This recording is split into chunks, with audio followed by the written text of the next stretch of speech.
What is going on, everybody? Welcome back to another episode of Fleming Outdoors.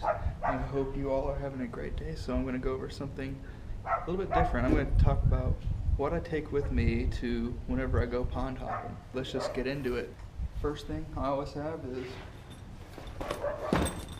my Plano A-Series tackle bag. This is where I put literally everything, and so I always take it with me. I can also put my GoPro and everything in there, but this is where I carry everything. So it's just busted open. I just have this first pouch open with just clippers and a pair of pliers, and that's it. Don't have anything in, like, actually inside the pockets, so it's just busted open. I just have literally the kitchen sink in here. I'm just that kind of person. I just can't just grab a bag of worms or plastics and just go out. I just gotta take everything with me. That's just me. This is everything I have, so let's just get started from the very top. I'll put this down here. First off, have all my terminal tackle right here. Have hooks, just wide gap and regular worm hooks all the way from 1/0 to 4/0. Have bullet weights mainly from 1/16 all the way to ½ ounce, just because I don't need anything bigger than that. I really don't. Got my rattles and beads and bobber stops in here, as well as those, just stand up jig heads, some wobble head jigs. Don't really use those much around the ponds though. Shaky heads, gotta have those. And I don't just put this anywhere, but it's a punch rig, but I don't have anywhere to put it right now. So that's kind of just the standard for what I really have in there for when it comes to terminal tackle. In this upper compartment, I really just keep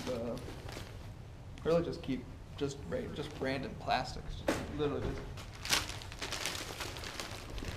yeah, I just kind of just have a little bit of everything in here. I just keep the kitchen sink really, like, got Ziploc bags full of just excess worms and that I've had, salt craws, one of my favorite craw trailers, or not trailers, but just worms in general, or craw.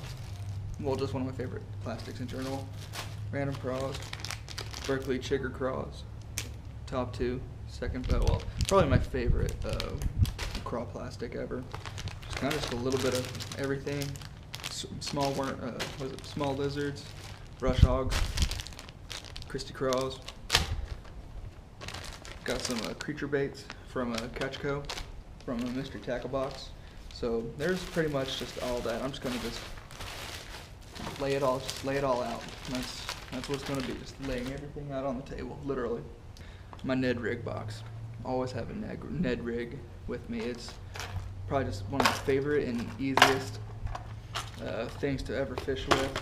I have, I think these are probably like 1/5 heads, and I have them like all the way down to like 1/10 ounce heads. But usually down here, peanut butter is the way to go, PB&J, or right now it's a beautiful day, but green pumpkin. I've caught so many bass on this little worm right here. I can't remember what it's called, but it's awesome.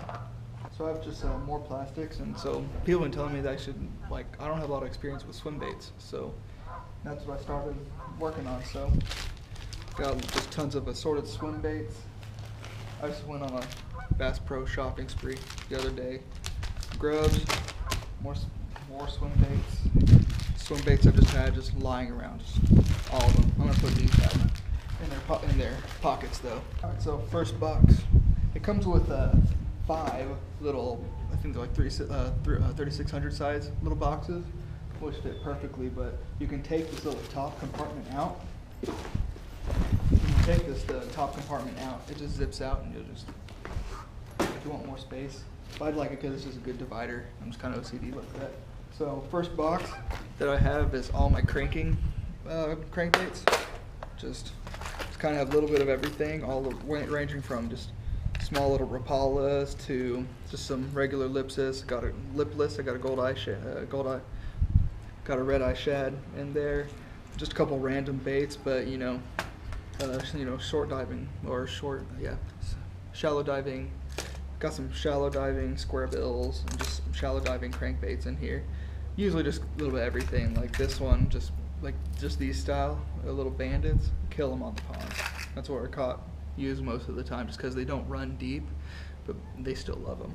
But my favorite, this is my favorite color of all time, no matter what bait, what company, doesn't matter. This right here, this pearl back, well, this black spatterback right here, favorite color of all time, no matter what. I'll always throw that before anything. That is my go-to bait.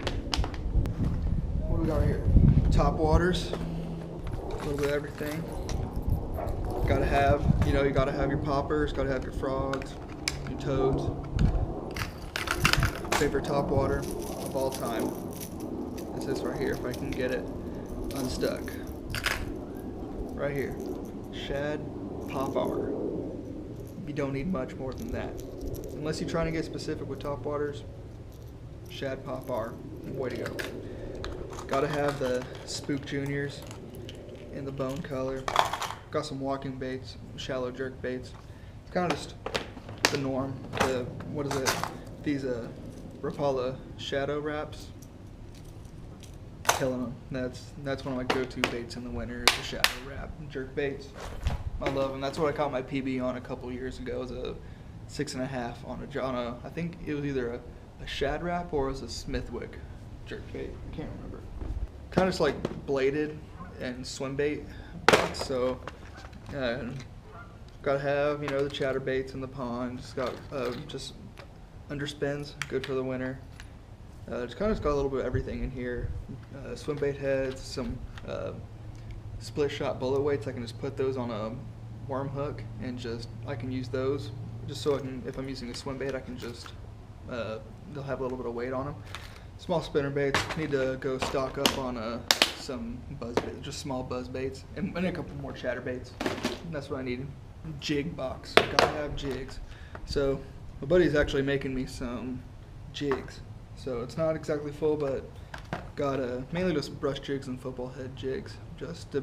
Nothing crazy. Gonna be adding some finesse jigs in it as well. Just got all the, you know, good colors, black and blue, green pumpkin style, or variations of green pumpkin. Gotta have, you know, just got a little bit of everything in there. Gotta have some brown, maybe some PB&J. But then trailers, just kind of just your standard chunks, really. Craw chunks, you know, that's my main go-to, or the Doomsday tackle, kind of like their creature style craw. I can't remember what it's called. Pocket chunks. Nothing too crazy.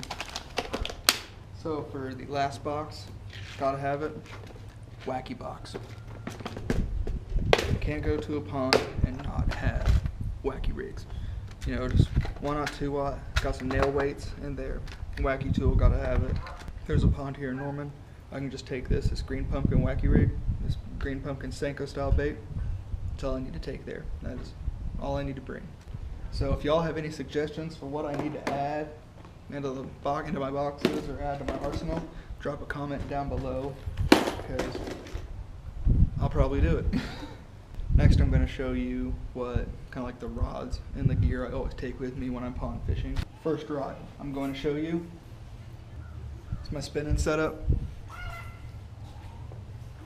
This is what I use. It's a Daiwa RG-200 reel.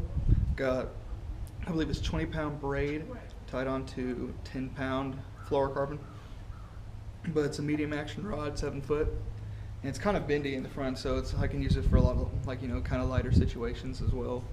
But this is what I use, like, for this is what I usually use for like wacky rigs or shaky heads or like swim baits, just because I don't like to use swim baits on, or smaller swim baits on bait casting gear. But that's my spinning setup.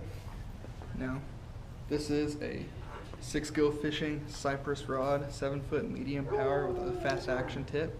So what I like about this rod is that, one, has micro guides on it. Gotta go with the micro guides every time. I only bought this because they're having a buy one get one for their Cypress rods. So for 130 bucks I got 2 really high-end rods, so too good of a deal to really pass up. But I got that on a Johnny Moore's reel that I bought used. It's a 6-4-1 reel. This is my mainly my cranking rod for use like spinner baits, crank baits, kind of all that stuff. I think I have 12-pound fluorocarbon on here, but the rod is super light, but it's also super sensitive. So I can cast a mile with this thing. So this is one of my other rods that I take with me.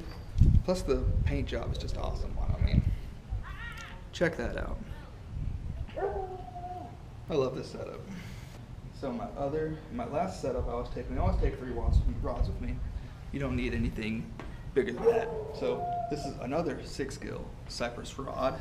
It is the Cypress series, 7-foot medium heavy power. I have 14-pound fluorocarbon on here. So I just use this for kind of like Texas rigs or jigs or lighter jigs, really, because I don't need anything heavy or heavier than that where I go like pond fishing.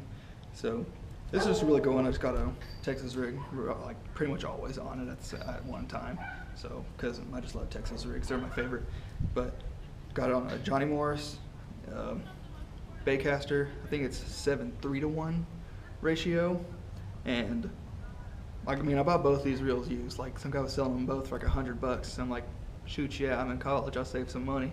But Cypress, Sixgill Cypress rod, really like it. This is what I caught my tournament fish on a Texas rig, except I used a jigger crawl, but same color, watermelon red. Really nice setup. The tip is super sensitive, super fast, and I really like that just because, like, from personal experience when I saw it, like when I was fishing with it, just lightest tap and that was it. Just set the hook on them. So I hope you enjoyed it. This is like my pond fishing setup. So it's starting to get warmer out in Oklahoma, so I'm gonna start going out there and, you know, hitting all the ponds up again. I hope the audio is all right. It's kind of windy right here, so I don't know how much y'all are getting of it, but that's like what pretty much gonna be with me all the time. I'll probably keep a rod in this, like my pack in my car, and probably just go from there. So I hope y'all enjoyed the episode. Like, comment, and subscribe below. I'd really like that. I want you to really enjoy my videos, and, you know, tell me what you want to see, because I'm looking to try new things. So yeah, like, comment, subscribe below. I hope you enjoy the videos. I want you to really enjoy the videos before you subscribe them. I don't want you just to sub for sub or anything like that. I want you to really enjoy these videos. So that'll do it for this episode. Probably got some cool plans coming up. Might fish with some really cool people. So stay tuned for all of that. I will see you all on the next video.